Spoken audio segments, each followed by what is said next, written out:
دي طبعا. مقيمة بصفة دائمة في غزة؟ 15 سنة تقريبا. 15 سنة بشكل متواصل. بشكل متواصل. وبتيجي مصر بقى زيارات؟ اه في أي حدث شعري أو أدبي أنت متواجدة فيه في هذه الأيام ولا؟ طبعا مصر أنا من زمان بكتب لمصر شعر. وبكتب لها يعني نثر، مقتطفات نثرية، لكن في قصائد خاصة مثلا بالثورة، خاصة ببعض الأحداث كانت تخلينا نكتب غصب عنا يعني. وخصوصا أنه إحنا الشعراء الفلسطينيين يمكن بالذات لأنه عايشين في قضية وأحداث وكده، نتفاعل مع القضايا بسهولة ومنحب القضايا، يعني نحب نكون أصحاب دور في القضايا. فمصر دائما كانت تخليني أنزف أكتب شعر. والأحداث الحالية يعني مصر قاعدة بتدمى، فطبيعي إنه إحنا نكون مدام بنحبها طبيعي إنه نكون يعني نتفاعل معها ولو بسلاحنا الضعيف اللي هو كتبتي الكلمة. أكيد عن فلسطين. طبعا. برضو عايزة أعرف حضرتك إيه اللي خلاكوا رجعتوا كأسرة، أو حضرتك رجعتي لفلسطين لغزة؟ هو والدي الله يرحمه هو متوفى حاليا، كان نازح نازح طلع من فلسطين بدون هوية. فل 96 تقريبا لقدر يدخل فلسطين بتصريح، وبعد ما دخل فلسطين وعمل هوية وكده قدرنا نستقر هناك بغزة. بالأول عشنا بالسعودية. أستاذ سماح بقى، يعني أنت قادمة أو يعني قادمة من وطن ثائر منذ سنوات وعقود، ومصر لسنوات وعقود كانت هادئة ثم أصبحت أيضا وطن ثائر حتى الآن، حتى هذه اللحظة اللي احنا بنتكلم فيها. عندما تتكلمي بلغة الشعر من وطن ثائر عن وطن ثائر بتقولي إيه؟ عن مصر؟ مصر قلت فيها الكثير، يعني مثلا بذكر أول الثورة كتبت جوزي كنانة كل درب ويلتقي، فبك يليق التاج والديباج. جوزي كنانة كل درب وارتقي، فبك يليق التاج والديباج. مصر العروبة إن حضن فؤادها لبني العروبة حارس وسياج. طبعا جزء من مجموعة أبيات في بداية الثورة، أول ما اشتعلت الثورة المصرية 25 يناير كتبت أفديك مصر وأفدي وجهك النادي، يا من بأرضك قامت كل أعيادي. هل ألبسوك ثيابا وجهها عفن، ويح الذين أشاعوا البؤس في الوادي. لم يقرأوا خبرا عن سادة تعسوا، لم يقرأوا خبرا عن سادة سعدوا مذ دللوك فكانوا خير أسيادي، أو يقرأوا خبرا عن سادة تعسوا لما رموك بغدر عدا وحسادي. طبعا مصر العظيمة، مصر أم الدنيا، مصر الشيء الكبير اللي ذكر في القرآن وربنا سبحانه وتعالى ذكره كتير، قيمتها كبيرة وعظيمة، وإحنا كمسلمين طب أستاذة سماح تعنينا كتير. برضو أنا حابة أسمع بعض أعمالك عن فلسطين. عن فلسطين طبعا الديوان اللي ذكرت حضرتك اسمه وطن تدفأ بالقصيد، وهو أول نتاجي الورقي كان كاملا لفلسطين، ما بين القدس، ما بين غزة، ما بين الأحداث الأخيرة في حرب قطاع غزة والحرب على قطاع غزة. عشق فلسطين شيء بيجري بدمنا. يعني ألقي شيء للقدس. يا ريت. تفضلي. القدس.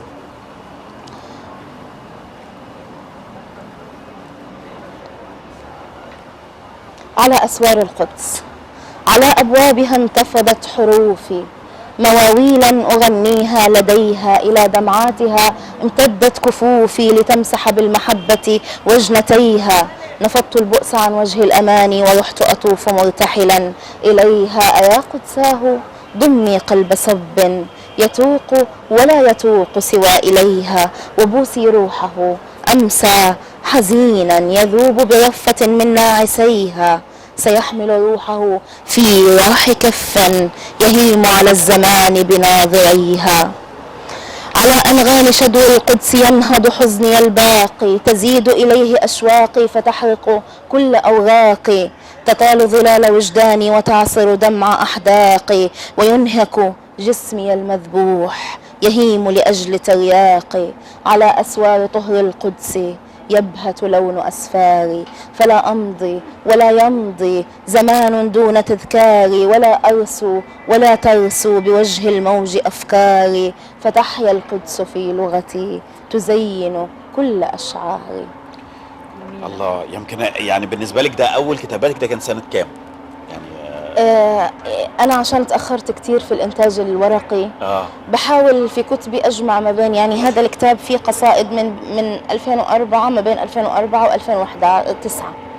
ف يعني منوع، مجموعة يعني فترة زمنية مش قصيرة، فمرحلة من مراحل تطوري في الكتابة. وطن تدفأ بالقصيد كله عن فلسطين كاملا. هذه مسودة الديوان الثاني، لم أحدد عنوانه بالضبط بعد، لكنه تحت الطبع، يعني سيطبع في الشهور القادمة إن شاء الله. منوع ما بين اجتماعي، ما بين ثائر، سواء يعني تضامنات مع الدول الأخرى، مع الأحبة الأشقاء في مصر، في تركيا، في سوريا، في قصائد عاطفية، في قصائد اجتماعية، في يعني مجموعة تشكيلة. تشكيلة. منه حاجة، تقولي لنا منه حاجة على ذوقك وعلى هواكي يعني. طيب نقرأ جزء مثلا من قصيدة، خلينا نقول عاطفية. تفضل. تحبي؟ طي التوديع. وغدا تسافر، لا يظل هنا سوى شبح الحنين، سهام ذكرى طائشة. وغدا تسافر في هدوء العاصفة، فتثير غيبتك الظنون، تلفني بالحزن تكسرني، فأبدو مثل نرجسة لضمة غصنها متعطشة. وغدا أفتش عنك بين ملامحي، قهرا أذوب فلا أرى إلا طقوس وداعنا بين العيون معششة. وغدا أجيل الطرف في صمت المكان، فلا النواحي حينها تحنو، فتعرض صورة حتى ولا همس الصدى صاف. ترى ما للحياة غدا تصير مشوشة. وغدا أصير وحيدة، حولي هداياك القديمة والشرائط والرسائل والأماني الراعشة. وغدا أذوب بشقوتي فيمل من صمت الهدوء، أظل أبحث عن جواب للسؤال ولا جواب سوى رؤى متوحشة. وغدا سيشكوني المساء لنجمة ويقول أفقدها الصواب، ومذ رحل ما عدت ألمح عندها إلا بطاقات الحنين، وصورة مغبرة وقديمة ومغبشة. وغدا فتاة في الديار يقال عنها ما يقال، سيقال فرحتها عقيم وأضاعها رجل لئيم، كم حلوة كانت وبالوعد الثمين مزركشة. وغدا تطل الشمس دون مقدمات، أو فجأة ينساب وجهك قبلها وأكاد ألمسه كذنب بائن، وتذيبني رشات حلم منعشة. وغدا يصير الحي غير الحي في سفن الرحيل المشرعة، وتصير للصمت المهيمن فرقعة، كل الحوادث سوف تبدو مدهشة. وغدا إذا التقت القصاصات القديمة بالجديدة، لا تلم من مزقتها غيبتك، إن أفرغت منك الرفوف وزرتها فوجدت ذاكرة المكان منبشة. جميلة جميلة جميلة، معانيها كمان رائعة. يمكن عشان وقتنا إلى حد ما يعني فاضل في دقايق قليلة، أنا عايز أنهي باب حاجة عن الثورة، يعني لو في كتابة أنت كاتباها عن ثورة 25 يناير. طبعا كتبت، بس هو في أنا عندي كتاب ثالث اللي هو لازم أتكلم عنه لو سمحتوا. تفضلي. اللي هو كتاب في ثانية ضفيرة، هو اللي بسببه كانت زيارتي الحالية لمصر. نشرته عبر دار ليلى في مصر، وجاية أعمل حفل توقيع وكده، بس ربما الأحداث أخرتني، لأنه طبعا ما في أحتفي في ثانية ضفيرة. كتاب بناتي بيحوي قصص ورسائل أدبية وأشياء كلها بناتية، من أنثى لأنثى، من أنثى لحبيب، ما بين قصة ورسالة أدبية، مجموعة ألوان نثرية. أنا بتمنى إنه يعني الجمهور العربي يعني يحب سماح من خلال هذا الكتاب، زي ما يعني أتمنى إنه يكون حبني في الشعر وفي الظهور الآخر. طبعا هذا الكتاب زي ما قلت كله بناتي، كاملا، يعني نظرة بنت للحياة، سواء هموم بنت، آلامها، مواقف فاقعة وباهتة في حياتها، رسالة لإنسانة، مثلا لأنثى أو لذكر، يعني سواء أنثى صديقة حميمة أو أنثى، يعني منطلق أساسا أنثى، من الأنثى، هموم الأنثى، آلام الأنثى، آمالها، أحلامها. العربيه طبعا. طبعا المرأة العربية. مش طبعا مش لا لا بالمعنى لا المطلق لا يعني. لا لا العربية. طب هنسمع حاجه ننهي بيها اللقاء بقى عن الثوره، ولا من سريعة علشان ولا إحنا من وقتنا خلاص. زي ما تحبوا، زي ما لا، تحبوا. زي ما تحب انت. ده اختيارك. طبعا يعني ممكن نلقي جزء من حكائية من هنا.